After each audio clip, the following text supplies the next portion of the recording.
Welcome to Cattle Connect, your insight into Alabama's beef cattle industry. I'm your host, Kayla Greer, and this is Cattle Connect, brought to you by the Alabama Cattlemen's Association. Welcome, everyone. We are back for another episode of the Cattle Connect, brought to you by the ACA. I am joined in studio today by ACA Executive Vice President Erin Beasley. Erin, how's it going?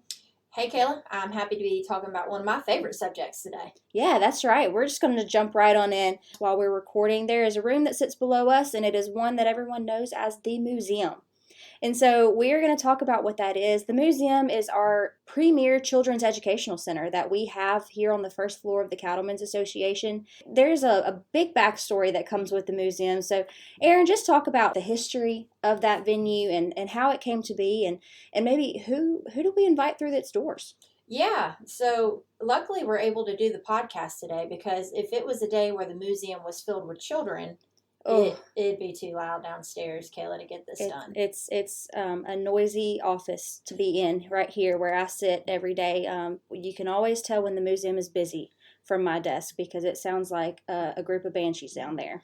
It does, but hey, it serves a purpose. That's right. MOOseum. Happy noises. They're happy noises. It's a special place. I love when we have, so on the corner where my office is, there's windows and you can see the groups of kids as they come around. And when they turn the corner left, you know they're heading for the MOOseum. But little history, guys. Okay, so the MOOseum, as Kayla mentioned, it is on the basement level of our building.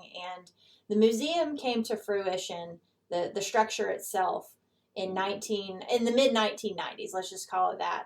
And for those that don't know, our building, we've always been right here at 201 South Bainbridge Street. At one point, it was 600 Adams Avenue because early on, the building was actually just a one-story structure, had a large basement at the bottom of it, and you actually entered the front doors on Adams Avenue versus today where we enter on Bainbridge Street. And so, a little fun fact there. Yeah, I guess so. And so anyway, as things go, as we've grown over the years, there's been a few renovations to the building, and today we sit and have actually, we have two main stories. We have a large attic upstairs, which is a lot of storage, as we know, and then down in the basement we have the MOOseum. And so when the large renovation was done to the building in the 1990s, that is where the MOOseum was really landed and came, was built and built out. And it was designed to be a children's educational experience. It's a chance for us to tell the beef cattle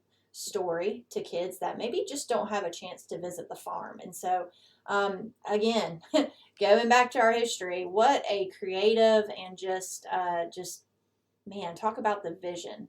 We talk about that a lot, but this came about, and the MOOseum has been operating since the 1990s. It did receive a facelift in 2019. Kayla and I, fond memories there. Oh, yeah. That was a personal pet project of mine and Erin's, and,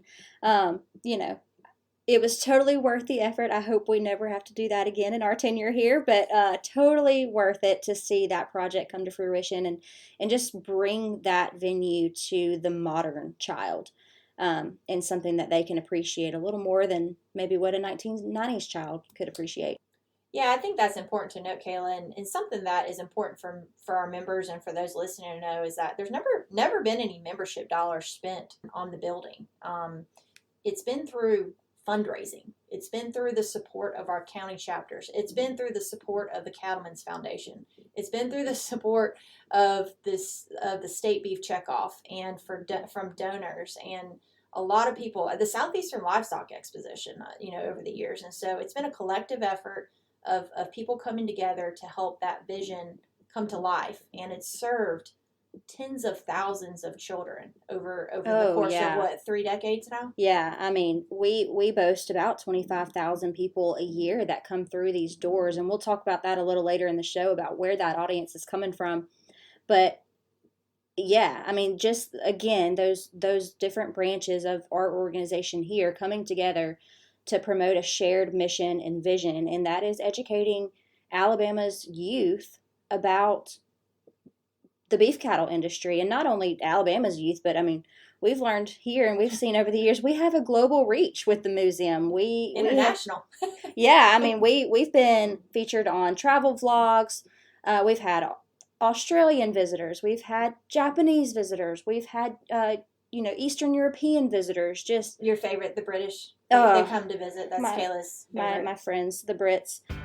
Don't rely on podcasts alone to stay connected to Alabama's beef industry. Follow us at AL Cattlemen on Facebook and Instagram to get daily news and updates from the Alabama Cattlemen's Association. Let's transition and talk a little bit about the rooms in the museum. When you come through the doors, what do you see? And then they weren't just put there because, oh, well, this exhibit would fit in that room best. Everything's designed with a mission. There is a purpose for every room that's down there. And then we'll also allude a little bit to what it might have been before the renovation and why it changed during the renovation to, again, meet the needs of that modern child. So first and foremost, when you come in the museum, into the lobby, you're greeted by Dusty. Dusty the Longhorn. Oh, Dusty. Dusty The is mascot. he is our ACA mascot. As ACA President Chuck Medeiros made the comment one time that he is the most photographed cow in Alabama. And so Dusty greets folks as they come in the door. He's a Longhorn that lived a long and good life on a farm in Lowndes County and was donated to the ACA to live on in perpetuity. By Mr. Ellis, who served as a treasurer for the ACA for several years. So another personal donation there. Yes, a perfect example. And Mr. Ellis was one that was largely involved on that capital fundraiser at the time that the museum was brought to life. And so that was just his little finishing touch on the museum. Say so. And it has been a very good one. Dusty, nobody leaves the museum without a picture with Dusty. So after they get greeted by Dusty, our visitors will move into the pasture to plate room, which is exactly what it sounds like. That room tells the story of the beef cattle industry from pasture to plate. We walk them around the room, steps 1 through 7, and they can explore everything from a cow-calf operation to a stocker operation to a feedlot and a packing house. And it involves some imagery and just tells that story of how that beef animal goes from pasture to plate. And in the middle of that room, we don't want to leave out a very important component, and that is that not every bit of a beef animal is used for beef, right? We have byproducts that we are very proud of that make us a very sustainable industry. So we have our byproducts exhibit in the middle of that room that talks, we call it the Everything But the Moo exhibit. And that is because we like to say that we use everything but the moo. When we figure out how to capture that, we'll use it too. Kayla, doesn't that account for, what is it, 99.9? Yeah. I think the moo is 0.01, right? Yeah, it's a very small percentage. So yeah, I mean 99.9% of the beef carcass is used, and we talk about that in that exhibit. Kids can kind of see like a playroom, a bathroom, a garage, and explore some of the things that you find in those rooms that are made from a byproduct of the beef industry. And so that room is really cool, and that room is one that did not exist prior to the 2019 renovation, and that's because before then, there wasn't that much emphasis put on the sustainability of the beef industry. There wasn't that much emphasis put on where does my food come from, but we know today as producers and as people who work in the beef industry those are two key driving messages now as an industry that we have to talk about, and transparency is key there. And so that room is our transparency mecca for the beef industry, where we talk about pasture to plate and we talk about sustainability, and we go full force in talking about those things. Kayla, I remember distinctly, just talking about the change there. I remember us having that conversation, leading up to 2019, and just the thought of putting any picture of a carcass in a packing plant. And, that just wouldn't have been something you would have considered when the museum came about in the 1990s. But we felt like it was imperative to have it in there, telling the story today. It is a part of the story. It's part of the story that we're not ashamed of. Those beef animals, they are food animals, and it is our job to ensure that they have a good life while they're here, and that they move on and we utilize that carcass to its full ability. And that's what we do, and that's what that room talks about. And so after you explore the beef industry from pasture to plate, you move across the lobby, you go say hey to Dusty again and move on back past him, and you enter a gallery that we call Hoofprints Through Alabama, and that is where we explore the in-depth history of the beef cattle industry through panels on a wall, starting all the way back in the 1400s and moving throughout and into into modern beef cattle industry history. It talks about some of the issues that we've overcome as an industry, and it talks about just the steps and the motions and the movements that made things happen and brought us to where we are today. And also in that room, you'll meet our other mascot. His name is Adam Bainbridge. He is a mannequin cowboy named Adam Bainbridge because, as Erin alluded to earlier, we are centered on the corner of Adams and Bainbridge Streets here in downtown Montgomery. So I see what you did there. yeah. So Adam Bainbridge is our cowboy, and he tells the story. If you're not a reader and you don't want to read all the panels, he does a pretty good job of summarizing the beef cattle industry, the history, how it came to be, and who we are today as an industry. And so that's pretty much the front of house in the museum. You've got, like I said, you've got Dusty, you've got the Pasture Plate Gallery, you've got the Hoof Prints Through Alabama Gallery, and then you also have a little bit of breed oversight, so visitors can explore all the different breeds of cattle because, a lot of consumers think that all cattle are dairy cattle, Holsteins. Yeah, Chick-fil-A cows, right? Right, Don't we hear right. that a lot? Or they're all Longhorns. It's not uncommon to hear people go, "Wow, I didn't know there were so many types of cattle." And in reality, that wall only features cattle that are the popular breeds here in the state of Alabama. It's not all breeds. Right. And then behind our breed wall, we have a little bit of association history where we brag on all the cool relics of the past here, the ACA. And then we move up the ramp. And Erin, I'm going to let you take over. Your membership matters. Join the ACA today and enjoy exclusive member benefits, including a subscription to the Alabama Cattlemen magazine. Learn more today at bamabeef.org/join. Yeah, happy to take you up the ramp. So as you move up the ramp, ironically, you will hear cattle mooing. We added that little sound feature in 2019. Folks love it. The people love it, and again, Kayla and I can hear that from our offices, so that's kind of fun. But the cows will moo at you as you move up the ramp and head back to 3 other rooms that we have in the museum. As you turn to the immediate right, first you'll go through the cow pen.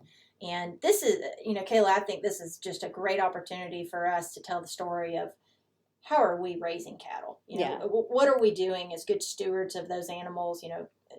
We use the phrase a lot of times, cattlemen care, and boy, isn't that the truth? I mean, you look at all the things that are done. So we want folks to walk in there. We want you to learn, what are cattle eating? How do we handle cattle? So we've got actually another animal that was stuffed for these purposes of the museum. I don't know what a better way to say it. So, Scotty. We love Scotty. Plug to our friends at McLean Garrett who donated that calf. Thank you, Scott Garrett. Thank you, Scott Garrett. Appreciate that. So Scotty's in the museum, and he's in a head gate, a chute, and so we can talk about what are we doing to help animals if they're sick. What's some of the terminology? Just basic terminology. A cow is not a cow is not a cow, right? That's right. And so we talked about different breeds earlier, but what's the difference between a cow and a bull and a heifer and a steer, all these things that we talk about. So that's what you're going to see a lot in the cow pen. As you move out of there, we're going to start moving into the product stuff. So we want you to be hungry for beef when you leave the museum. That's really the main We want you to have a greater appreciation for the industry, and we want you to leave and go get a hamburger. Yeah, so we've got some pretty pictures back there. Great pictures of beef, but we also want you to hear a little bit about the nutrition of beef. And we know it's a protein powerhouse. Beef is full of zinc, iron, and protein. And the kids can get in there, and we've got a little kitchen in there. They can play dress up. I love that play kitchen. Yeah, we've got a grill. They can get to grilling, so just some play stuff in there.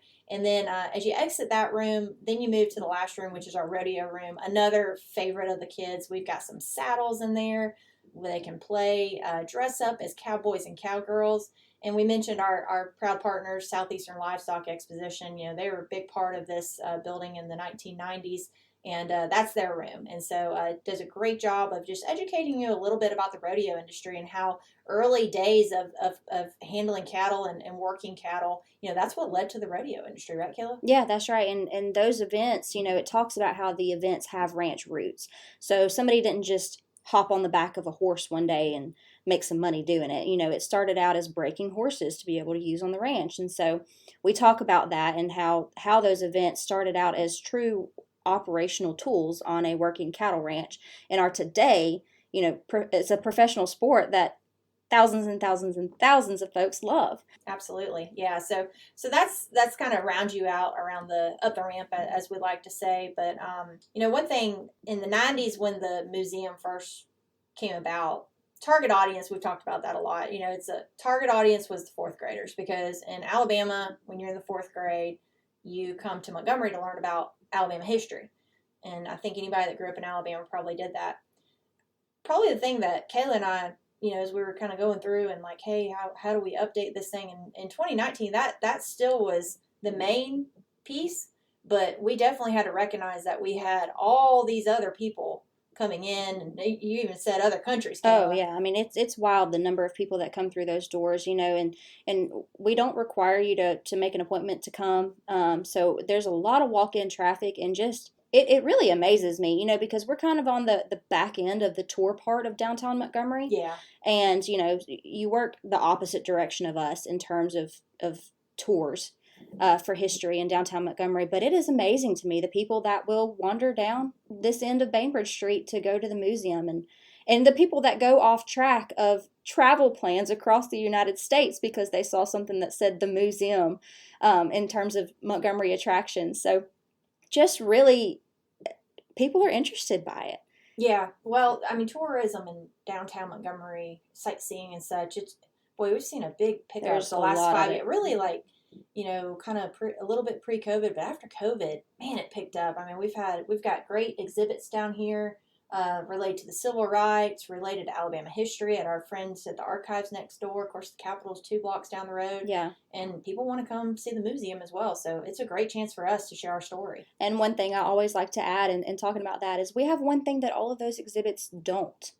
We have a parking lot where people can leave their vehicles and they can park in our lot and tour the MOOseum and go do all their other tour in downtown that they'd like to do to their heart's content, and leave their vehicle here with us. The only catch is that they have to come in the MOOseum. And so they don't mind that, though, because the kids can play and have a good time. Yeah. And visit the gift shop, right? That's right. The gift shop is one, again, the things that people buy down there, it just kind of amazes me. But they are like, well, we can't find it anywhere else. Our gift shop, and you can see a lot of the items that are available for sale there if you visit our website at www.bamabeef.org/store. But we've got Western jewelry, Western purses, Beef It's What's for Dinner t-shirts. We've got little trinkets and toys for the kids, cowboy rubber duckies. If you put a cowboy hat on anything, I mean, a kid's going to want it, especially after touring the MOOseum. They feel like a cowboy or cowgirl themselves. And so it's just a great stop, after you've learned about the industry and you decide that you want to support it and you're hungry for that burger. What better than to grab a cattleman's cap? Oh, so popular. Oh, the hats. Cattlemen's caps and a beef tag. And a beef to put tag. on your car. Yes, the gift shop at the MOOseum hosts all of those things and more. And again, you can also view it on our online store on our website. So, Erin, before we let folks go, tell them if they want to tour the MOOseum, if they want to bring their kids, bring their grandkids, organize a school trip maybe, what are the hours of operation and just some of the generic details of the MOOseum? Yeah, so the MOOseum is open Monday through Friday from 8 a.m. to 4:30. We are closed during the lunch hour from 12 to 1. But, hey, the MOOseum is free. I don't know if we've mentioned that yet, Kayla. I don't think we have. Oh, it is free. So it's free for individuals, free for families, free for tour groups. Yeah. No cost. No cost. So come on in.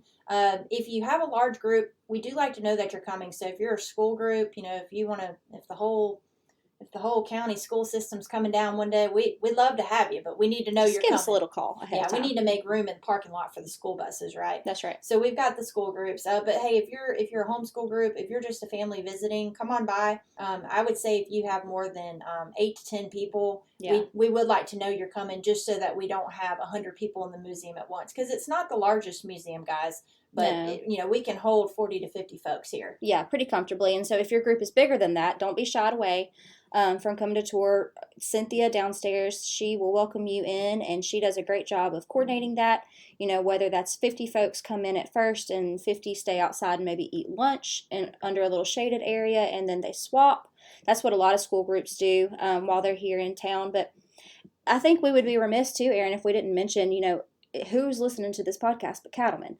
Cattlemen, we encourage you to let your county schools know about this, to let the schools in your area know about this resource.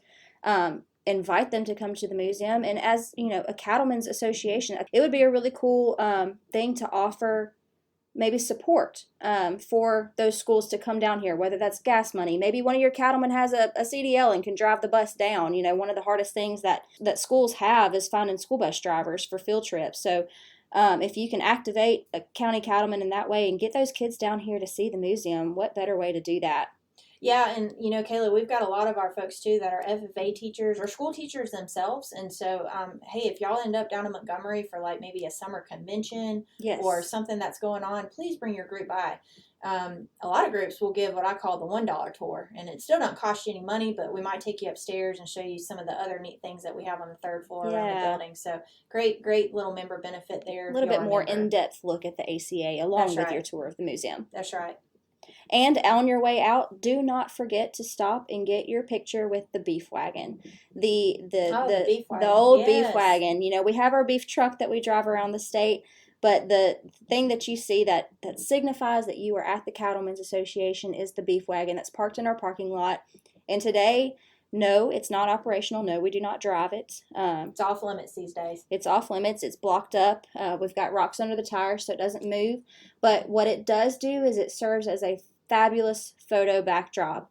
It is second only to Dusty as a backdrop here at the museum. Well, folks, that's about all we have time for today. But bring your kids, bring your school groups, bring your family to the museum and tour it because you cattlemen this is telling your story, and this is a great way to equip your tool belt to be able to tell that story more effectively. So maybe it's somewhere that you can come and learn. All right, Kayla. Well, it's that time for the fast facts. So hit us with what you got this week. All right, we usually only do 3 fast facts, but this week we've just got to do 4. The first one, we've talked a lot about the museum this episode. We have a new promotional video out to talk about the museum, what it is, why it is. Be sure to check that out on Facebook or at bamabeef.org/MOOseum. Number 2, it's the 2024 Alabama legislative session, and we are busy. We're putting boots on the ground on Goat Hill. Erin and I have spent a lot of time down there, so if you have any questions about any legislation that might be rolling around out there, please give our office a call and ask to speak with either Erin or Kayla. All right, number 3, convention is just around the corner. The 81st Annual ACA Convention and Trade Show will be in Huntsville this year, February 23rd and 24th. It is not too late to register. You can register on site even if you'd like to. But if you want to eat meals, be sure to hop online to bamabeef.org/events and go ahead and get registered. And our 4th, we won't do this often, but our 4th felt appropriate today because we talked about the museum. Did you know that the museum is listed as one of the top 10 weird things to do in Alabama? You heard it from us, folks. Thanks for stopping by and tuning in this week. Be sure to join us next week for more fun Cattle Connect. Well, folks, thanks for tuning in to this episode of Cattle Connect, brought to you by the Alabama Cattlemen's Association. Be sure to subscribe to get notified when our next episode goes live. And until next time, remember, beef, it's what's for dinner.